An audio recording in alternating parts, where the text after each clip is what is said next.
Bonjour à toutes et à tous. Aujourd'hui, je vous présente le forfait jour pour les cadres. Pouvoir enfin choisir son heure de réveil.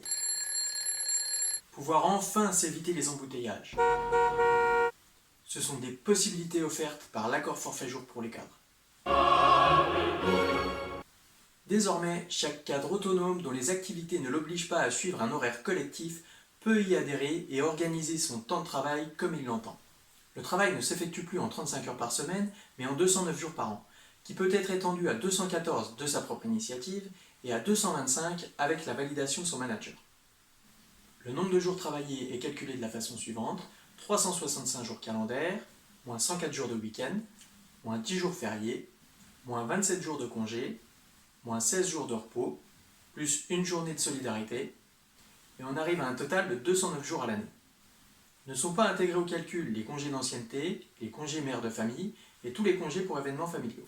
Il est possible de quitter le dispositif chaque année au 1er mai en respectant un délai de prévenance de 2 mois, sauf si un engagement irréversible a été acté.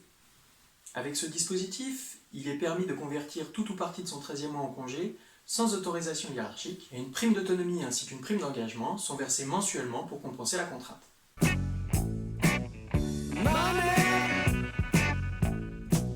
Mais alors, pourquoi la CGT n'a pas signé?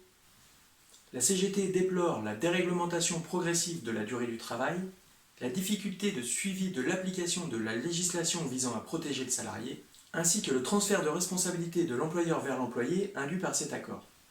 En effet, bien que les journées de 7 ou 8 heures n'existent plus, la législation continue de s'appliquer, et c'est désormais aux agents de s'organiser pour répondre aux contraintes des métiers, des projets et des rétro-plannings.